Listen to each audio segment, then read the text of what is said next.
Good morning, West Coast. Good afternoon, East Coast. Good evening, Europe. Thank you for joining us today for a webinar focusing on the real cost of doing business in Switzerland. My name is Lucas Sieber. I'm your host and moderator today, and I am Greater Zurich Area's Executive Director in North America. Talking to American entrepreneurs and companies about expanding to Switzerland and running a business there brings us oftentimes to the question, well, isn't it expensive? What is the cost? How do we go along? And what do we need to calculate in terms of cost? Well, true, Switzerland tops many international rankings. For instance, innovation capacity, talent attraction, quality of life, political stability, productivity, competitiveness, and. However, Switzerland also tops a number of other rankings, including the Big Mac Index, and of course, all the rankings which shed light on salaries.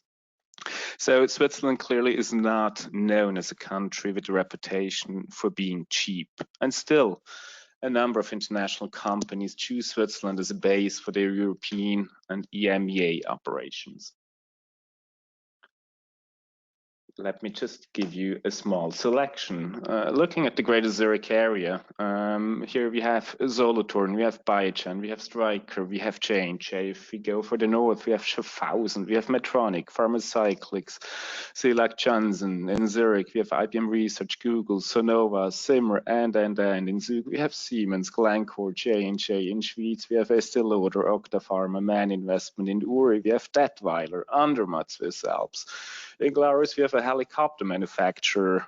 We have, of course, also a machinery industry, which is extremely strong. In the Grisons, we have Hamilton, we have Baxter, we have Integra Biosciences, and in Ticino, we have Helsinn, we have VF International, Achi, Charmy, and. So I could go on and on and on. Fact is, Switzerland is an extremely high presence of global players, of international players.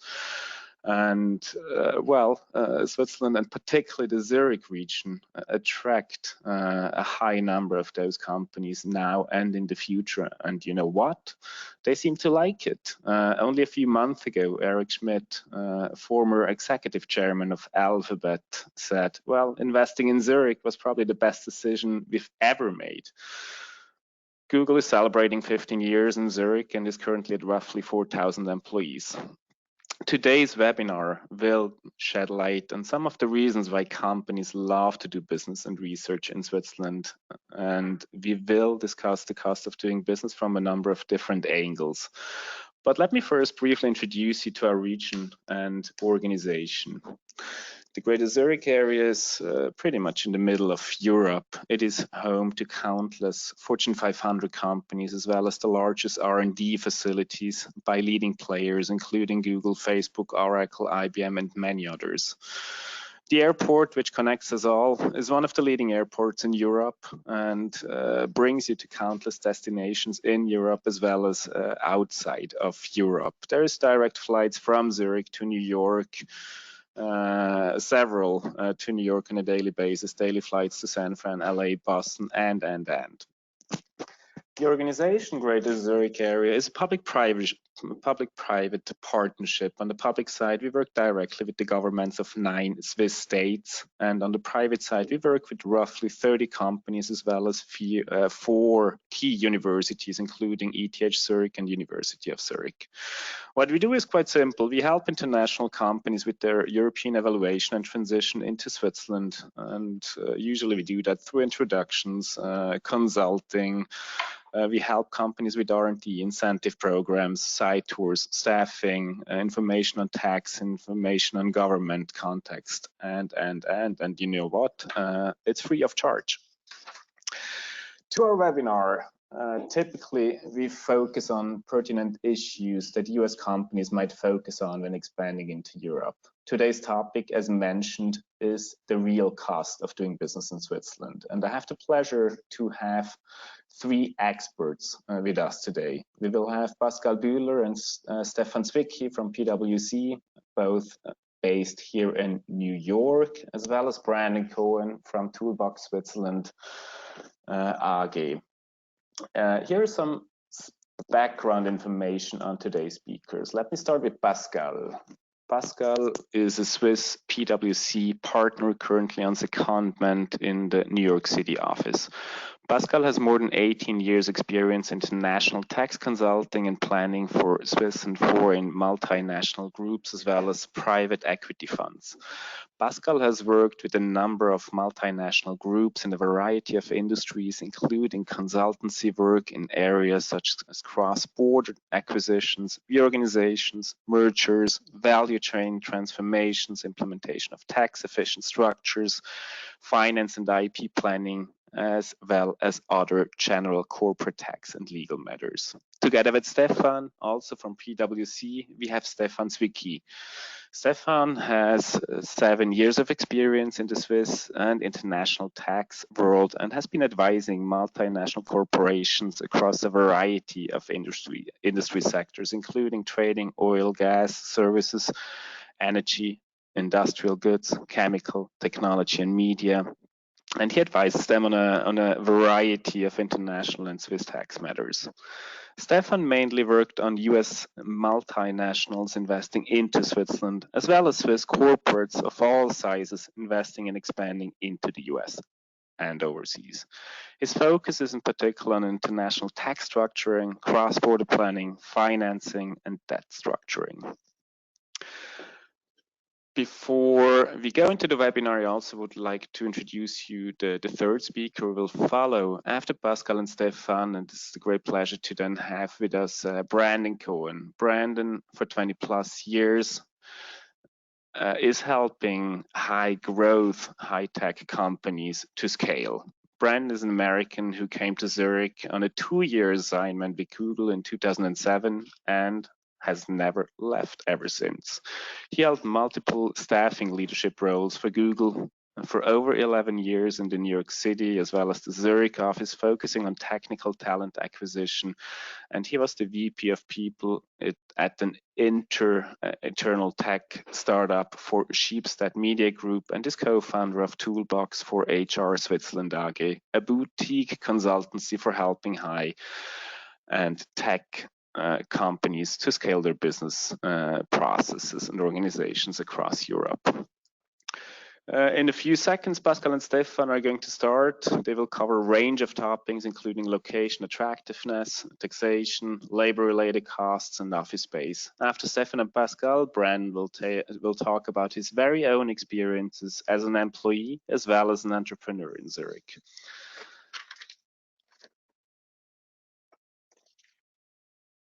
Let me do a little bit housekeeping. You can address questions you might have during the webinar. Please use the panel you see to your right on the screen. You see a little box which says questions. Feel free to add questions there during the webinar. We will tackle all questions after both presentations at the very end of the webinar. You can also use the hashtag GZA Webinar on Twitter. We will also make sure to tackle those questions. What else on the housekeeping side? You have a handout. You will find the presentations provided today also on the right-hand side in your panel under handouts, just underneath the questions panel. We are recording today's webinar and will release it on YouTube. By tomorrow, you also will receive a link with the recording to today's webinar within the next 24 hours. I think that's pretty much it, and I have the great pleasure now to hand the floor over to Pascal and Stefan at PwC, also here in New York. Stefan and Pascal, the floor is yours. Thank you very much, Lucas, for the introduction and having us today, and hello to everyone. As Lucas mentioned, we work here at the Swiss desk, and on a regular basis, we're asked to participate on a so-called beauty contest. So for US multinationals that want to expand to Europe. And and Lucas mentioned some of them, there's a variety of factors that are relevant for the site selection and to ultimately choose where the company should go. So in this side, if it's worked, do you see? No, sorry. So on this slide, you see the typical factors which are considered when a client or target is considering to move somewhere to Europe. I'm not going to mention all of them, and most of them are very objective factors. But sometimes with clients, we also see that very subjective elements can be very decisive. We had a case where a group ultimately came to Switzerland because the CEO just liked Switzerland, especially just liked to go skiing in Switzerland.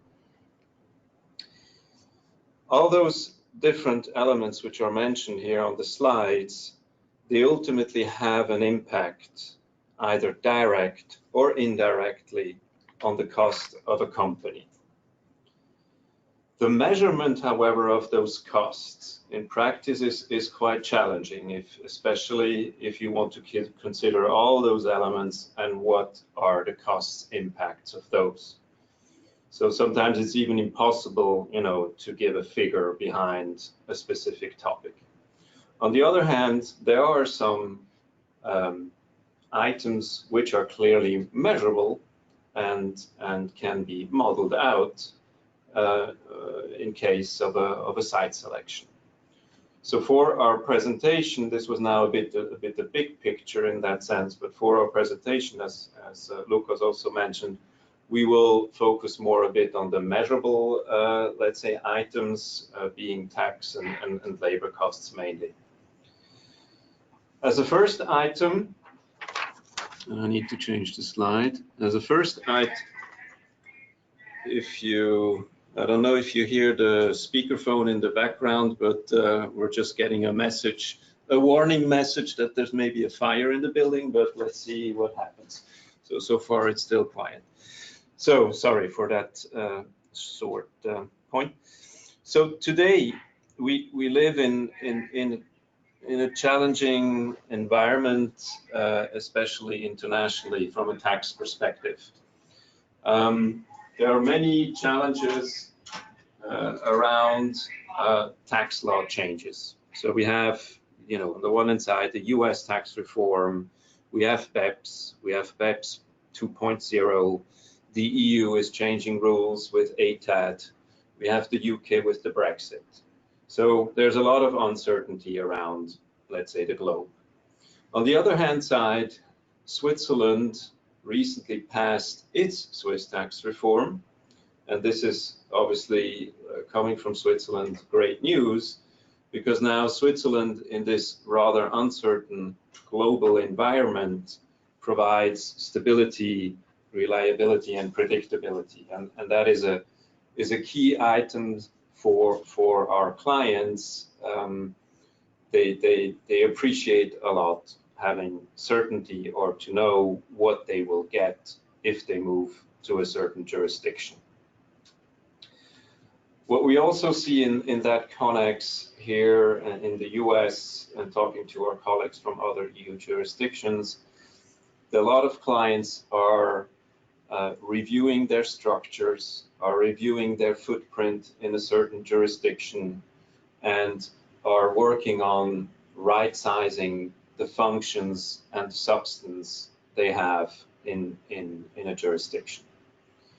To give you a more concrete example, we recently had a client who today operates in an EU jurisdiction, and their setup, the setup that they have, longer term does not work anymore based on the ATAD rules.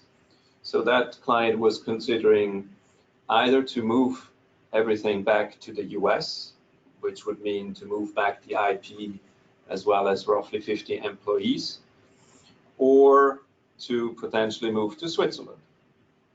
And the good news is that they ultimately decided to move to Switzerland. And one key element was the stability that Switzerland is now offering with the past Swiss tax reform. And I'll come back to that example at a later point in time. Also from our business, so being in the corporate tax business, one key element where we see to put Switzerland on a short list is to have a competitive tax environment. And with the tax reform that passed, you can see it on the slide, Switzerland offers very competitive income tax rates with the 12 to 14% in the majority of the cantons. And as I mentioned, that is in our typical business a key item to be on the list. So while Switzerland is widely recognized, let's say now from a tax perspective, as a very competitive location, as Lucas also already mentioned in his introduction, is that there's a perception or reputation that Switzerland is an expensive location, particularly with respect to the salary costs. So Stefan is now going to cover some of those key cost items. Thank you, Pascal. Yes, we have gone through many studies and comparisons, and they, no surprise, confirm that the salaries in Switzerland are in general higher than in most other locations. As an example, a recent study of BOK Economics also confirms this, as you can see on this slide. The chart shows the yearly earnings for managers in the primary and secondary sector, not including employees working in public administration. The thing is, though, that despite the high salary costs, there are numerous foreign companies operating in Switzerland, and many of them with a substantial workforce. For example, as mentioned by Lucas, Google in Zurich, which already has several thousands of employees, also announced to further increase the staffing in Zurich by several hundred employees. And one reason for companies to also have labor-intense activities in Switzerland is that the salary level is, of course, only one cost element for employment. Other salary-related costs, particularly Social Security or their individual taxation, are comparatively low in Switzerland.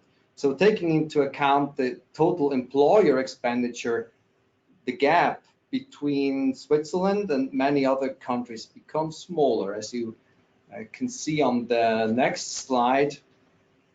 This is also from the study of BOK Economics.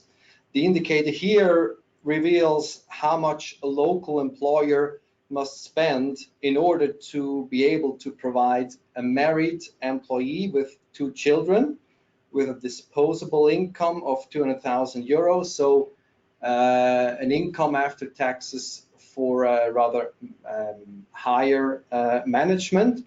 But in such a scenario, the low individual tax costs and Social Security contributions imply relatively low employment costs for employees in Switzerland. As a real-life example from the practice, there was actually a US multinational that acquired a highly specialized Swiss company that is operating in R&D activities. And at first, the US group wanted to move Swiss operations to a supposedly cheaper jurisdiction where the group already had a footprint. However, after taking into consideration various factors and particularly the fully loaded employee costs, the group was surprised to find out that Switzerland was actually proved to be even less expensive than many other jurisdictions in which the group already operated, and in the end it was decided to increase the staffing in Switzerland. There's another angle to it, though. Besides those direct employment costs such as salary and Social Security, there are numerous other factors related to employment which at least indirectly have an impact on the cost of company. The question, for example, what do employers get from their Swiss employees in return for the higher salaries? And for the preparation of this webinar, we have compiled from different studies a selection of such factors relating to labor, which from our perspective are relevant. One topic is certainly the local workforce productivity, and as you can see on the left of the chart, according to the Global Competitiveness Report 2018 by the World Economic Forum, the productivity relating to the salaries is very high in Switzerland. And another topic, what we often see here, particularly for US groups, a liberal practice with respect to hiring and firing is important. And also here, Switzerland in the same study ranked very high according to the perception of business leaders participating in the study. The annual vacation, the ranking here, I think we can say that except for the US, the amount of paid vacation in the jurisdictions as per the list is similar. But one topic where Switzerland clearly stands out is that historically labor peace is highly valued and respected in Switzerland. So as an effect, there is usually a higher degree of cooperation and also loyalty of the employee towards the employer. This is then also reflected, for example, in very low strike days compared to other countries in Europe. There are many other factors that could be listed here, but to sum it up, we think it is fair to say that yes, back office activities in Switzerland are likely to be more expensive than elsewhere. On the other hand, when it comes to high value functions, although the salary costs in Switzerland are high, the overall employment costs are indeed competitive in comparison with many jurisdictions, as also mentioned in the example of the US group. Thank you, Stefan. Just to cover one other topic which we see typically from our client, or in the sense that asked by our clients, is respect to office space. This is a chart from the same, let's say, study, from the Bach economic study. We don't want to spend too much time on that slide, but it also shows that at least Switzerland, respectively Zurich, is in a good middle field with respect to office space costs compared to those other cities, which are considered a lot by clients.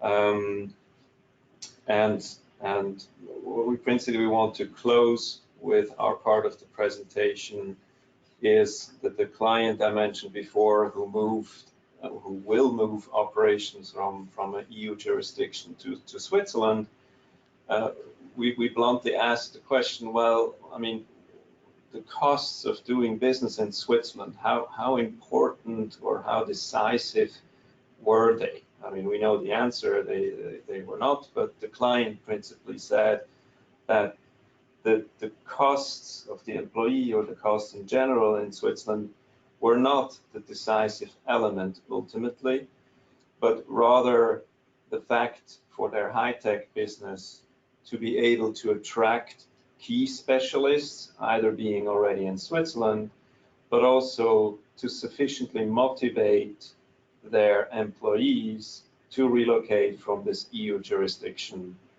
to Switzerland. So with that, thank you again, and we would like to hand over to Brandon.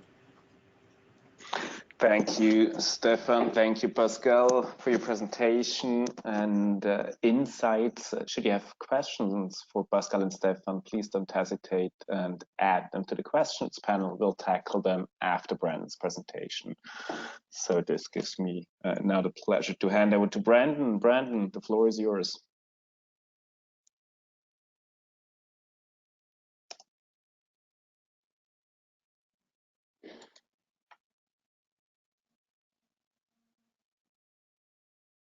And now I am unmuted, so thank you. That was a nice pause just to have you take a moment and breathe.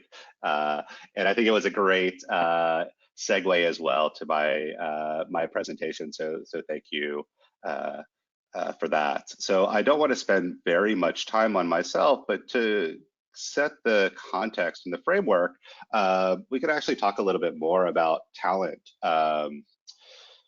from kind of an insider perspective. I guess just at a very high level, I'm American, as you can hear from my accent. I am not from Basel, I'm not from Bern, I'm not from Zurich. It gets pretty apparent, but I did come here on a 2-year expat contract from New York City, and that was nearly 12 years ago, and I haven't been back since.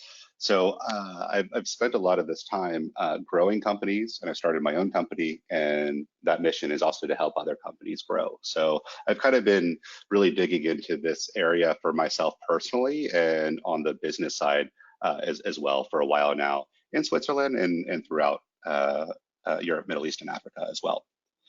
So sorry about that. One other disclaimer, I am a little bit biased towards tech. I know we have a variety of different industries and perspectives out there, but I wanted to kind of be transparent and call this out very quickly. I think the good news about this is that technology is so invasive in our lives and our business lives that I think that there still could be relevant takeaways for everyone, but I will just give that heads up that I am coming from more of a software engineering, high-tech perspective when I'm giving my opinion and my perspective. A quick agenda, and I totally took this slide from Lucas because I thought it was a great slide. It was better than my boring slide before, so thank you for that. Proper credit due. But just very quickly, I want to talk a little bit more about the local talent landscape. And we'll go into a couple of different small components of that, the kind of present, the future, and maybe a little bit of the fringe as well. The second part is kind of a little bit more from an expat perspective and how does that look, and how to think about that as well. That's the attraction piece as well for people who are not here that you actually need to help grow your business. And third is a little bit more also personal piece of life in Switzerland beyond just the numbers. Okay. I don't want to spend too much time because this is something that a lot of people like to talk about, and there's lots of presentations on this as well. But over the course of my, I guess, 12 years here, I actually have seen quite a bit of change when it comes to the high-tech players within, especially Zurich, and also the conversations we were having with folks too. So a really great trajectory in terms of big name players making investments here. And that's actually really, really good, I think, for the community, for the network, and for the kind of ecosystem as well. So we are seeing, IBM Research has been here for a long time. Microsoft has been here before Google, but Huawei is a new addition to the group. Oracle announced some really big investments in partnering with some of the local universities. Disney Research has a great partnership with ETH, and all this is really good stuff in terms of bringing in really highly skilled, interesting people to the local scene. And usually, yeah, who do you sit next to at the lunch table? I don't know if that's important if it was in high school as it is now, but it's kind of a good thing to see as well. And yeah, I thought it was the slide in the previous presentation from Pascal was pretty interested about Ireland and Switzerland. And if I have time, I actually have a couple thoughts about this that might be relevant to this conversation, but I'm going to put that on hold to make sure I get through the couple bullet points. Especially the other kind of things, these are some of the big players that you've heard of, but I also think it's worth giving a shout out to of like especially pharmaceuticals, biotech. There's a lot of stuff going on in Switzerland there, and also kind of drones and aviation. You're also seeing actually a really kind of nice ecosystem, especially in that kind of subset sub area. So moving along. What does the future pipeline look like? So one of the things is, hey, what's happening locally with experienced people who bring their experience to the table. The second part is, hey, how does the future look in terms of what you're going to be able to hire down the road?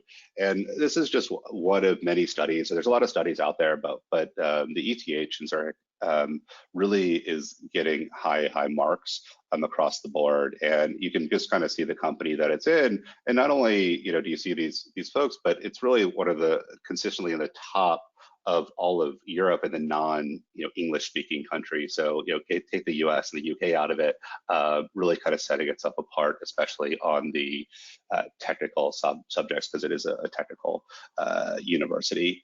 But I wanted to call out too, not only is ETH doing a great job, but there's the EPFL, Lausanne, University of Zurich, University of Basel that are also scoring very well historically.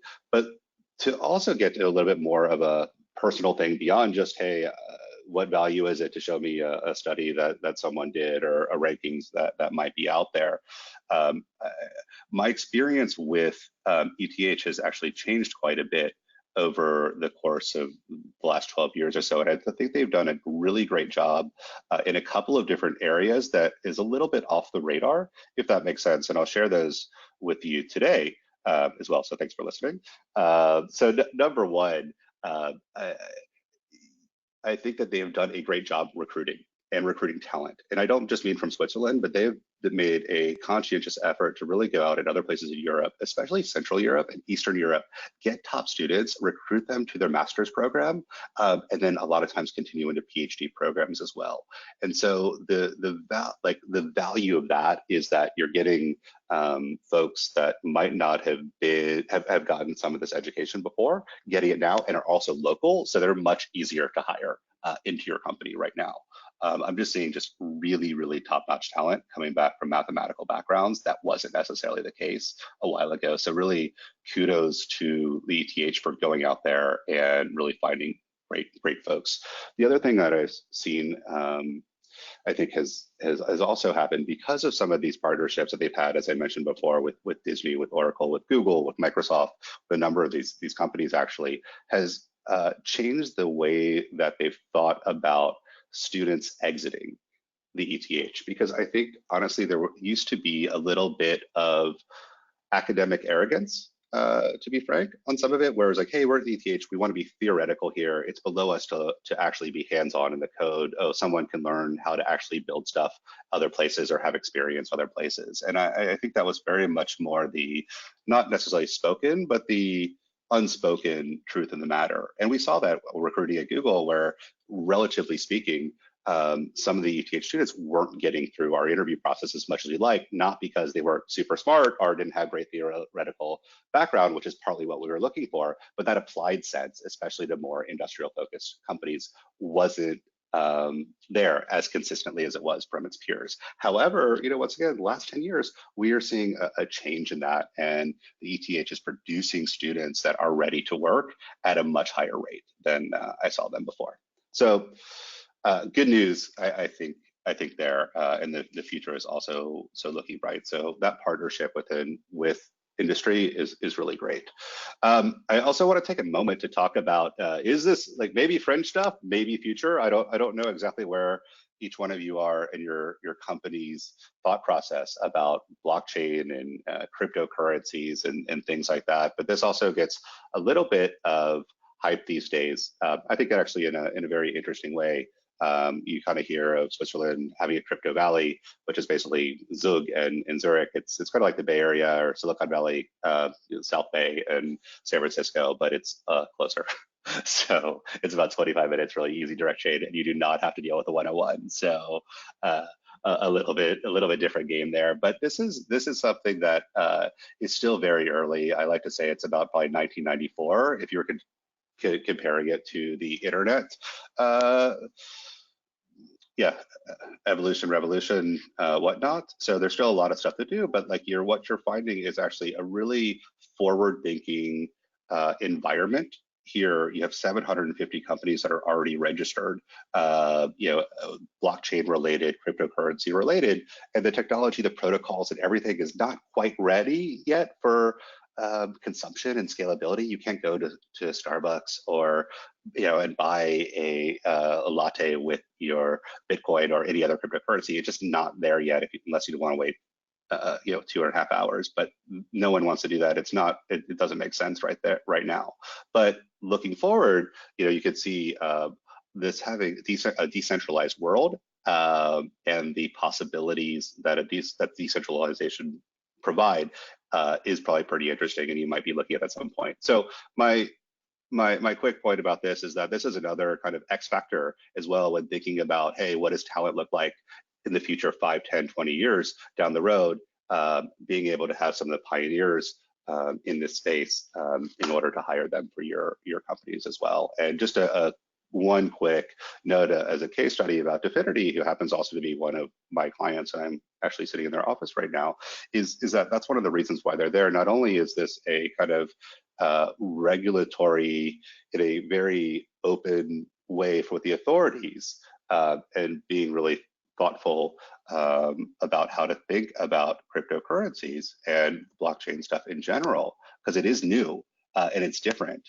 And especially compared to some of the other entities and governments out there. But the amount of technical talent here that is not just doing little things, but actually building large distributed systems and applications with global audiences is really relatively high. And it's really kind of a great investment for them to make, not only on the incorporation here, but also the kind of growth patterns as well too. So if there's anyone also take away the story of blockchain and cryptocurrency right now, it's not the Bitcoin prices. I know it looks like that sometimes, but when we look back at this, I think that that's not going to be the real story that's coming out of it. Just like the dot-com boom, if you look at it, I don't think the entire story was just the crazy valuations, but actually what came in after that. But we can talk about that in a future either webinar, or please feel free to ping me as well, because I'm happy to speak more about that. Next up, once again, a little bit more stats. This was from HSBC for expats. Great. Don't want to spend that much time on it, but living as an expat, it's pretty great to see.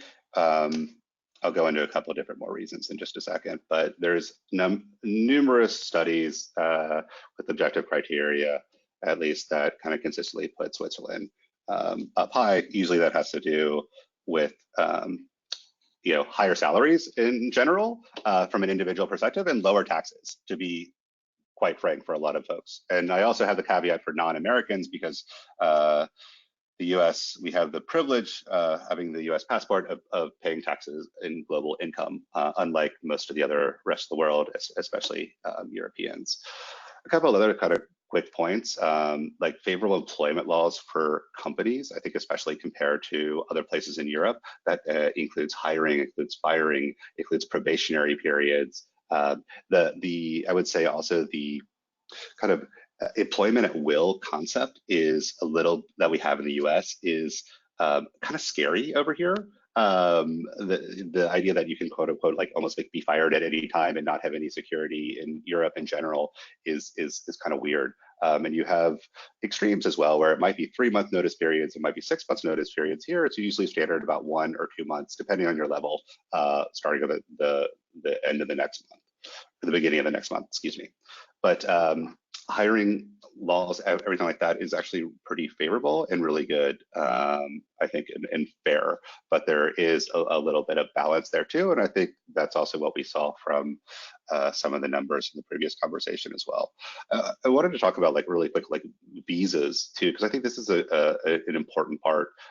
We didn't have at Google enough local talent to support the growth of the company. So it was important not only to really take advantage of and really get to know all the local talent, but also be able to import great people across the globe. So that changed a little bit over time as well, where our conversations in 2006, 2007 were really, hi, what do you think about Switzerland? And really kind of selling the Swiss thing. People didn't know, but I think especially after the financial crisis, and then also the word got out about some of the stuff we're doing at Google in Zurich, and some of the offices, some of the projects, some of the opportunities there, it really kind of started taking off, and we didn't have as much of those issues anymore. But the kind of key thing is EU nationals, very easy to get visas.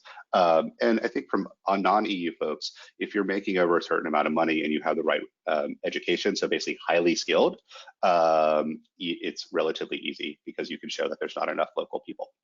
If you do, but you do need to do things the right way. And I do have that little parentheses just as a heads up. If you're not paying your technical people enough, then that means that you are not competitive to meet that threshold. Other also support functions and things like that, you need to hire locally. It's very difficult to do that. I am almost done, so thank you for bearing with me, but I just wanted to kind of quickly go over a couple of other things. I'm not gonna, you could read this yourself, so I'm not gonna read the entire presentation, but I think that there was a comment about the Zurich airport, and I wanted to put in one or two like anecdotes about this type of thing. So from a quality of life perspective, yeah, the slow train to the airport from the main station is 12 minutes. The fast train is 9 minutes. It costs about $7 to $8 one way to do that. So it's actually just really nice in terms of being able to get places, not only in Europe, but globally, and having multiple multiple options. Usually go to major destinations is a big, huge thing. And even the direct flight from San Francisco to Zurich from Swissair was a huge thing, and that wasn't available, at least even when I came to Zurich many moons ago. The Zurich airport, awesome, easy, fantastic. And just the idea that when a train says it's going to leave at 8:04, it leaves at 8:04. So there's this kind of really nice quality of life to things. I have twin girls, 1 year old, so kind of went through that there, and it's a really hard sell for me to say, hey, we should move back to the States, to my Swedish medical doctor wife as well, that we're going to be able to give them a better quality of life and better experience there as well. So I don't want to talk too much more about me, but language skills are I think really are necessary and really kind of help with the integration. Sure, there are 3 major official languages, 4 official languages, 3 major official languages in terms of German, Italian, and French. So you can actually take a lot of the tests and get a lot of the paperwork in any of those languages. But the reality is, in the German-speaking part of Germany and German-speaking part of Switzerland, people speak German, and then you are at a disadvantage really by not being able to do that in daily life. And I do have my little pet peeve about opening hours of some stores, but that's been changing a little bit too, especially around transportation hubs. I want to be conscientious about time, so I think I will wrap up now. Lucas, let me know if I have any more, and I can probably talk your ear off for at least another hour and 15 minutes, but I know that will definitely be over time. So in closing, I just wanted to thank you for taking the time. Here's my contact information, and I also have the contact information to Michael, who is also, I want to give a shout out. Sometimes people need very large companies to do stuff. Other times you need more kind of local folks as well. And Michael's been a huge help with me on the taxes and setting up companies as well in Switzerland. So thank you very much for your time. And Lucas, back over to you. Thank you so much, Brandon, for your very personal insights and very insightful statements on how it is to do business and to live in Switzerland, particularly in the Greater Zurich area. We received a number of questions. In the meantime, I would like to tackle one that we also hear quite often talking to companies expanding into Europe for the first time, meaning typically this is a US startup which needs to be present in Europe. What they usually do, they look at different jurisdictions throughout Europe, and of course look at the salaries of different future potential employees.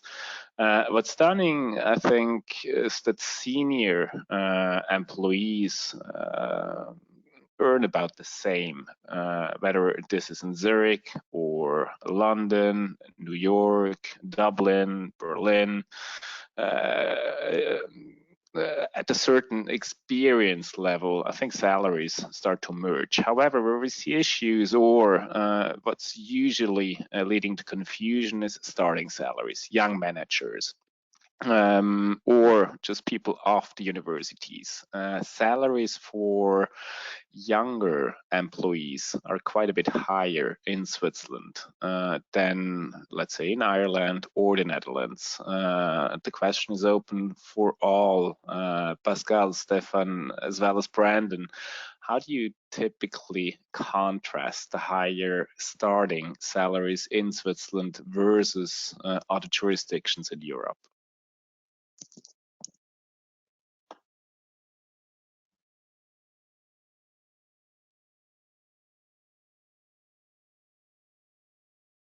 I mean, I'm happy to start off with this. I would say a couple different things. Number one, very simply, if you want to hire a lot of new grads and you want the cheapest labor, then you should go where you can find the cheapest labor. If that's the business problem you're trying to solve, and that might not make as much sense, but this actually is a good opening to the kind of numbers with Ireland and Switzerland. But it matters. Switzerland is a place to go where you want high-end talent. That you get, it costs more maybe, but there's quality there. So to kind of contrast just two different things, Ireland for Google is Google's official EU headquarters. It's the largest office outside of the US, total office. And you have tons and tons of people there from all different nationalities, but it's more of a sales support office is the major thing. The engineering office, which is actually building all the software that you use, is in Zurich. So I don't know. I think that maybe kind of is an example from a real life example about where, you know, how to spread out what you do, or at least how one successful company has done it. Mm-hmm. Thank you so much, Brandon, for this. Pascal? Maybe to add on that, I mean, as we mentioned in the presentation, I mean, salary is one cost line. So you should consider all the labor-related costs. The second item is that, you know, if you go to another jurisdiction and you pay lower salaries, if in that other jurisdiction that employee gets a job offer which is, you know, a few €1,000 more, the likelihood that they will switch their job is higher than when you have a bigger pay in that sense. And losing people, then you also have costs then related to that. You would need to find a new employee. You need to ramp him up or her up to full speed, and that always also has a cost factor. Thank you for this input, highly valuable. I think a lot of times we're being confronted with intangible costs, tough to measure. I'm talking about elements like motivation. You mentioned it as well, Pascal and Stefan. How many strikes do we, for instance, see throughout the year in a certain jurisdiction? Brandon, question for you.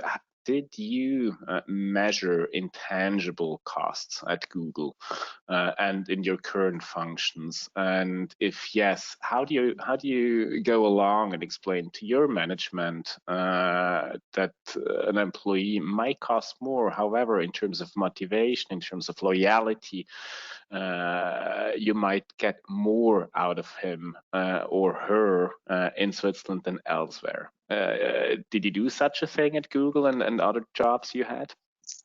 Well, yeah, I mean, I think that it's more about looking at where talent is and kind of building around that. So I guess a couple of different things. One is, from a Google perspective, Switzerland isn't the cheapest place to live, but the whole package makes it very, very interesting and very, very attractive, and it has shown that. I think I have another client, and they're working in stealth mode, but they're trying to figure out, and the thought was, hey, we're going to do this in Berlin, very brand new startup, very high end people, and the reality is actually we're thinking about opening up even a Zurich satellite office because of the talent piece. So in a lot of the businesses that I talk to and I work with, they're most concerned about getting those great people, because a top-notch engineer, once again, I'm biased, but a really top-notch engineer is worth 100 regular engineers. So it's really about not the number of people, but really the quality of those people when you're trying to really kind of push the needle on the technology side. So yeah, the smaller cost or even a double of a salary is kind of peanuts in the bigger space if you can actually push the needle and make breakthroughs that other people couldn't. So yeah, it really kind of matters who you have on your team, and that's a kind of a big part of it too, because it's also really hard to get people out of Switzerland, and it's really hard to get me out of Switzerland. I don't know what it would take to get me out. And even Shipstead, to be honest with you, they came and opened up an office in Switzerland because I said, hey, this is great, folks, but I'm here and I can't move, and I'm staying. So they said, well, came back, thought about it, and said, well, what happens if we opened up something for you there and you can do some travel within Europe? I was like, okay, that might be interesting.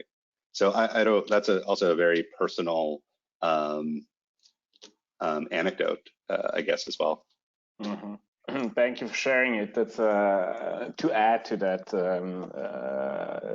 talking to former or to current Google employees in Zurich, what we hear oftentimes is that the Zurich location is known within Google as the real Mountain View, and Google actually has issues to explain to its staff that they at some point might have to move away again.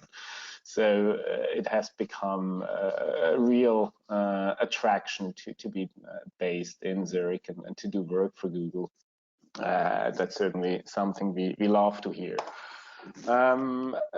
Just closing today's session and sharing a comment we hear frequently when we talk to companies which have set up a number of different locations throughout Europe is at the end of the day, companies need to factor in all the costs and probably need to look at the situation from an employee perspective and ask themselves, hey, how much disposable income would I like to have guaranteed for an employee at a certain time?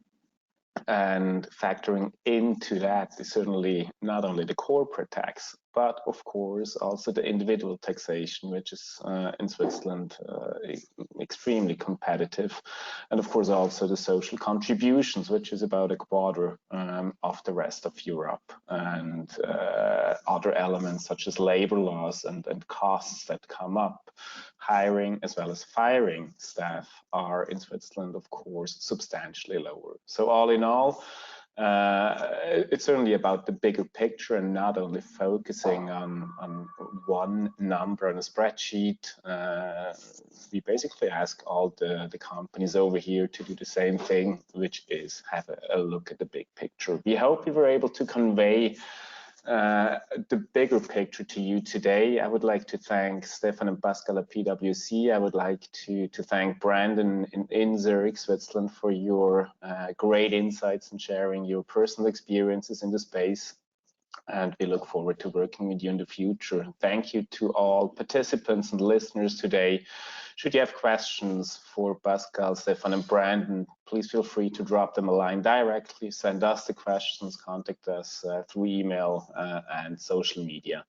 We will be live in the next few weeks again with an upcoming webinar. You will receive an invitation in the next few weeks. As of today, I would like to thank you and wish you a good rest of your day and a successful rest of your weeks. Thank you so much. Talk to you soon. Bye.